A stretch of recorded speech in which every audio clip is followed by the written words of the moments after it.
First woolly worm of the season. Okay, gonna tell you how to read woolly worm. There he is. Hi, woolly worm. So this is his head. You can see this is the way he's crawling.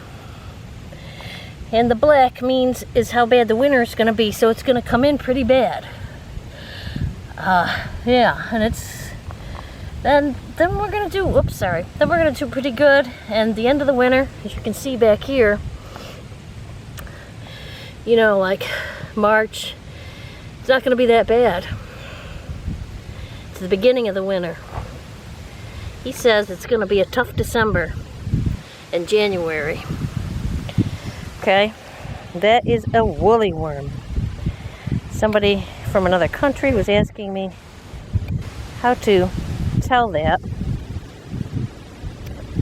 We call them woolly worms, and some people I know that live in the county that I live now call them woolly bears, and I never heard that all my life. Never heard them called woolly bear. They were always woolly worms. And maybe just, you know, it's you know, the I can't think of the word. What's the language that's particular to where you live or were born, or so. It's orange and black. It looks fuzzy, and if you pick him up, he's gonna roll up in your hand. And I guess I should have showed you that. There's so many things you take for granted. No, he's gone. He is gone. He didn't even leave a calling card. He is out of here. Well, if you touch them, they roll up quickly to protect themselves, and then they just don't open their eyes again until you've not that they have eyes that you can see. Their face is just like this black, but they roll up and then they don't move again until they've been left alone for a little while. Does that work? I don't know. So that is how to read a woolly worm. That's my first woolly worm of the season, mid-October, at the Roosevelt State Park Preserve. Basically, it's a nature preserve. Just beautiful. If you come, keep in mind it's hiking only, no bicycles, unfortunately. And they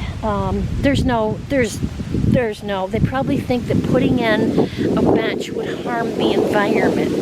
But I mean, so I would bring, if it were me and I could do this all over, first of all, I would have remembered my water bottle. Because there's a hill. I went down there. I even discussed it with a guide before I came on which way I was going to go, and he had some suggestions for what I wanted to see. But I got down there, and the path that I wanted, after going down the long hill, was closed because their goats are grazing. And you can't go near there, and there's an electric fence. So, and I guess they move this around to where the goats are needed. So the guy didn't know that they were there, probably, at this point today.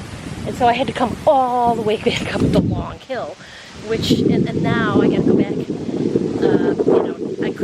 I could go back a different way, but it would take longer.